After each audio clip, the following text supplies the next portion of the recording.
జ్యువెలరీలో వడ్డానం Mela October 4th నుంచి 12th వరకు ఫ్లాట్ 9.99% విఏ ఆఫర్ మీకోసం. నమస్తే అమ్మా. నమస్తే అమ్మా. అమ్మ, ఈ మధ్య కాలంలో సింగిల్ పేరెంట్ అన్నది బాగా, అంటే అది ఫాదర్ కానివ్వండి, మదర్ కానివ్వండి, బట్ మనం ఈ వీడియోలో మదర్ పాయింట్ ఆఫ్ వ్యూలో మాట్లాడదాం.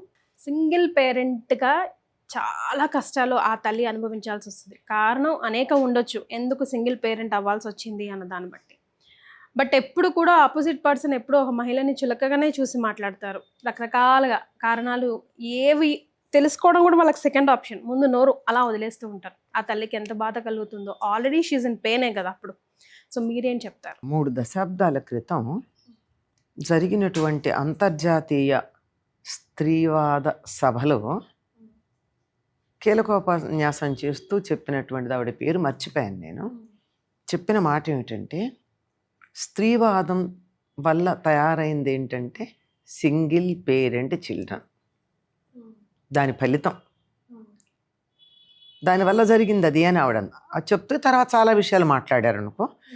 స్త్రీల హక్కుల గురించి, అవి కాలరాయబడడం గురించి, వాటన్నిటి గురించి. అంటే మహిళల హక్కుల గురించి మాట్లాడే దశలో సింగిల్ పేరెంట్ అనే ట్రెండ్ వచ్చింది అని అంటున్నారా? దానివల్ల వచ్చిందన్న, స్త్రీవాదం వల్ల వచ్చింది అని. ఇట్ రీప్డ్ అని చెప్తుంది, షీ యూజ్ ద వర్డ్. అంటే ఏమైంది, నేను అణగదొక్కబడ్డాను గనక నేను కలిసి ఉండను అనుకుని వెనక్కి వచ్చేసినటువంటి వాళ్ళు, లేదా నేను ఇలా ఉంటాను అని గట్టిగా అన్నందువల్ల ఈవిడ వెనక్కి వెళ్ళకపోయినా ఈవిని తోసేసి మగవాడు నీ ఇంత స్వతంత్రంగా ఉండే వ్యక్తితో నేను ఉండను అతను వెళ్ళిపోవడం, ఇలా రకరకాల కారణాలు. ఈ వీటి గురించి మాట్లాడుకోవటం ఎక్కువైంది. కానీ నిజానికి సింగిల్ పేరెంట్ ఉండడానికి అనేక కారణాలు ఉన్నాయమ్మా. భార్యాభర్తలు విడిపోవడం ఒకటే కాదు, అతను చనిపోవచ్చు కదా, అదే, లేదా ఉన్నా కానీ ఇన్వాలిడ్ అయి ఉండొచ్చు, అప్పుడు కూడా సింగిల్ పేరెంటే అవుతుంది. రోగి అయి ఉండొచ్చు, లేదా పిరికివాడై పారిపోయి ఉండొచ్చు, అబ్స్కాండ్ అయి ఉండొచ్చు, లేదా ఇంకా కొన్ని పరిస్థితులు ఈ కాలంలో మనం చూస్తూ ఉంటే తప్పు చేసినా చేయకపోయినా జైల్లో ఉండొచ్చు. డబ్బు తీసుకుని జైలుకి వెళ్ళిపోయి ఫలానా ఇంకోళ్ళ బదులు వెళ్ళి ఉండేవాళ్ళు ఉన్నారు కదమ్మా. అట్లా రకరకాల కారణాలు. ఏది ఏమైనా అనేక కారణాలు ఉన్నాయి.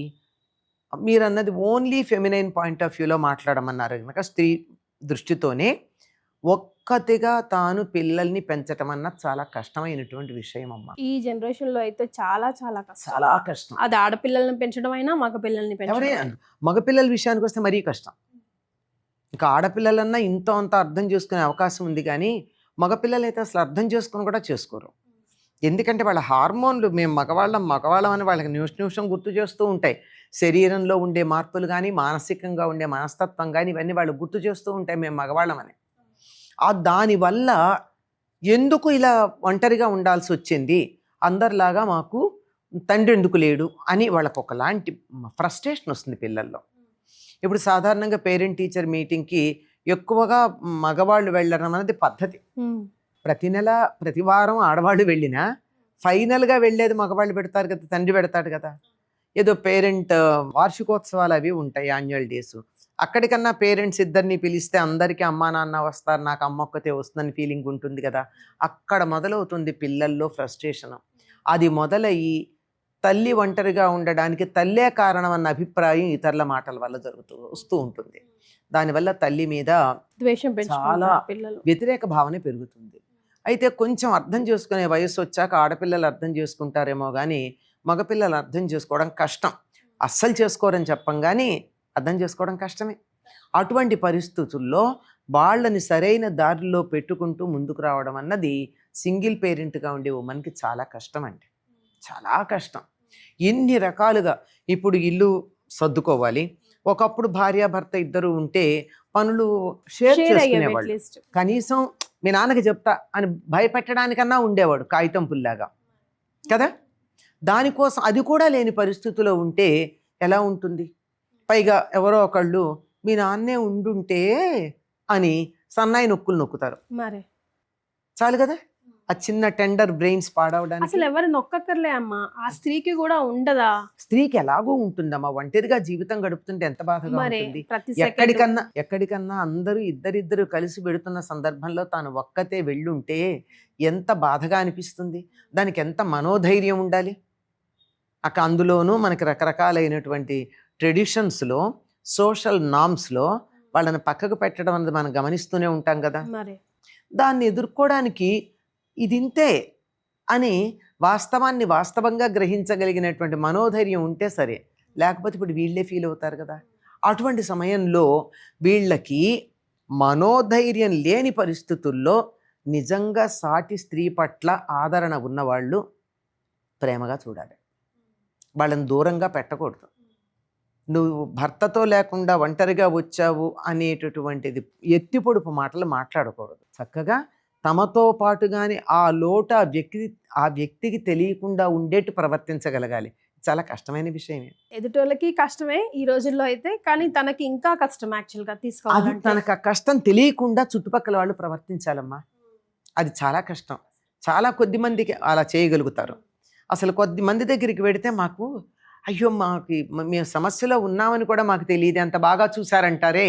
అట్లా సమాజంలో ఎక్కువ మంది ఉంటే ఎంత బాగుంటుంది. అసలు ఈ స్త్రీ కూడా తను ఎంత విడిపోయినా, చనిపోతే ఒకవేళ హస్బెండ్ తప్ప, అన్ని విధాలుగా పెళ్ళైనట్టు అలంకరించుకొని వెళ్తుంది, కానీ నాకు పెళ్లి కాలేదహో అన్నట్టుగానే వెళ్ళదు. అంటే she doesn't want to express it. అంటే ఆ పొజిషన్ లో తను ఉందంటే తను ఎంత అనుభవిస్తే ఆ వ్యక్తితో ఈ డెసిషన్ తీసుకొని సింగిల్ పేరెంట్ గా బయటకు వస్తుంది అన్నది అట్లీస్ట్ ఆ కొంచెం అవగాహన ఉన్నా కూడా ఈ ఎత్తిపొడుపు మాటలు రావేమమ్మా కదా.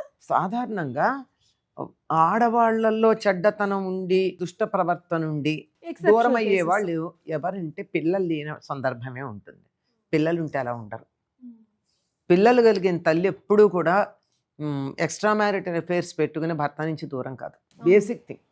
అందువల్ల పిల్లలు ఉన్నారు అంటే అసలు వాళ్ళకి అటువంటిది ఉండే అవకాశమే లేదు. లేని వాళ్ళకు కూడా అలా ఉండే అవకాశం లేదు. మా ఆడవాళ్లలో చాలా తక్కువ. ఈ మధ్య అక్కడక్కడ కనపడుతున్నారు, కానీ పూర్వం అస్సలు ఉండేవాళ్ళు కాదు కదా. కొట్టినా తిట్టినా తన్నినా అత్తగారింటో ఎన్ని కష్టాలు పడ్డా ఇంక ఇక్కడే కాంప్రమైజ్. ఈ రోజు కాకపోయినా రేపు మారుతాడులే అని ఆ రేపు ఎప్పటికీ రాకపోయినా చూడకపోయినా అతడు వేరే కాపరాలు పెట్టుకున్నా, కాపరం అంటలా కాపరాలు అని చెప్తున్నా, మీరు గుర్తుపెట్టుకోండి. ఉన్నారు. ఎన్ని ఉన్నా పిల్లల దృష్టితో, పిల్లలు బాగుపడాలన్న దృష్టితో తల వంచి ఉంటుంది. ఎంత బాధపడుతుందో. అటువంటిది దూరమైనప్పుడు ఎందుకు ఉంటుందమ్మా అట్లా? బాధ అనుభవిస్తూనే ఉంటుంది కదా. మంచో చెడో ఒకడు ఉన్నట్టయితే, భర్త ఉన్నాడు అంటే సొసైటీ పాపం కష్టపడుతోందని జాలి చూపిస్తుంది వాడు కష్టపెడుతుంటే. దూరంగా ఉంటే జాలి చూపించదు. ఇక్కడుండి దెబ్బలు తింటూ ఉంటే, కష్టపెడుతూ ఉంటే, సంపాదించిందంతా తనే ఖర్చు పెట్టేసుకుని తాగి తందనాలు ఆడుతూ ఉంటే, బెర్రి వేషాలు ఎన్ని వేస్తూ ఉంటే, పాపమమ్మా ఆనాడు వాళ్ళు పడలేదా వీళ్ళు పడలేదా అని చెప్పి ఎవరెవరిని చెప్పి జాలి పడతారు. కానీ నేను ఇవన్నీ పడను అన్న వాళ్ళని మాత్రం ఎట్టి పరిస్థితుల్లో సానుభూతి చూపించట్లా మన సమాజం ప్రస్తుతం. కానీ ఇప్పుడిప్పుడే కొద్ది కొద్దిగా అక్కడక్కడ కనపడుతోంది. కాస్త అందరిలోనూ కూడా మార్పు రావాలమ్మా. విడిపోవడం అన్నది పరిష్కారం కానే కాదు. కానీ గత్యంతరం లేక విడిపోతే మాత్రం దాని గురించి అంతగా అల్లరి ఆగం చేయాల్సిన పని లేదు. ఇన్ఫాక్ట్ సపోర్ట్ చేయాలి. ఏ ఆడపిల్ల కావాలని విడిపోదు అస్సలు. ఒకవేళ సరే చిన్న వయసులోనే ఒకవేళ భర్త చనిపోతే ఆల్రెడీ అప్పటికి ఒకరో ఇద్దరు పిల్లలు ఉంటే మళ్ళీ పెళ్లి చేసుకుంటే తప్పేంటమ్మా? తప్పేం లేదు, కానీ సమస్యలు వస్తాయి అంతే. సమస్యల కన్నా తప్పేం లేదు. ఇంగ్లీష్లో సామెత ఉన్నట్టు your children and my children are fighting with our children అని. ఒకళ్ళ పిల్లలు వాళ్ళతో దెబ్బలాడుకోవడాలు, అక్కడి నుంచి నీ పిల్లలు నా పిల్లలు అనేటటువంటి అభిప్రాయ భేదాలు వస్తాయి. లేదు ఇద్దరిలో ఒకళ్ళకుండి ఇంకా మళ్ళీ మనం పిల్లల్ని కనద్దు అని డిసైడ్ అయ్యి ఒకళ్ళ పిల్లల్నే తమ పిల్లలుగా భావించుకుని ఉండగలిగితే పర్వాలా. మరి అంతేగాని మళ్ళీ సంతానం కంటాము అనేటటువంటి ఆలోచన ఉంటే మాత్రం కష్టం వస్తుంది, ఇబ్బంది పడతారు చాలా రకాలుగా. ఇప్పుడేదో తాత్కాలికంగా సుఖపడతామని అనుకుంటున్నారు, కానీ ఆ తర్వాత చాలా కష్టపడాల్సి ఉంటుంది లాంగ్ రన్లో. దానికన్నా సింగిల్ పేరెంట్గా ఉండడమే బెటర్ అంటారు. అంటే దాన్ని అంగీకరించగలిగిన వాళ్ళు ఉంటే పర్వాలేదు, అదే అంటున్నా. ఎవరికైనా మెన్కైనా ఉమెన్కైనా అంతే. మేము ఈ పిల్లల్ని మా పిల్లలుగా చూసుకోగలం, మాకు వేరే పిల్లలు అక్కర్లేదు అనుకునేటటువంటి స్థితిలో ఉంటే సమస్య లేదు. కానీ తర్వాత కానీ పిల్లలకి అన్నారంటే ఇద్దరిలో ఎవరైనా సరే పిల్లలు ఉండగా మళ్ళీ పిల్లల కంటే మాత్రం తేడా వస్తుందమ్మా. చూస్తూనే ఉన్నాం కదా, రకరకాల సమస్యలు మనం చూస్తున్నాం. ఎంతోమంది హత్యలు, కుటుంబాలు రచ్చకెక్కడాలు, సెలబ్రిటీల కుటుంబాలు కూడా రచ్చలకెక్కడాలు చూస్తున్నాం కదా ఇదే విషయంలో. మరి అదే తేడా లేకపోయి ఉంటే ఎలా ఉండేది? 2, 3 వివాహాలు కాకుండా ఉండుంటే ఎంత హాయిగా ఉండేది. ఏదేమైనా marriages are made in heaven, No, we are breaking in the on earth. On earth. whereas they are made in heaven but we are breaking on earth. Right అమ్మా, థ్యాంక్ యూ సో మచ్. వస్తే అమ్మా.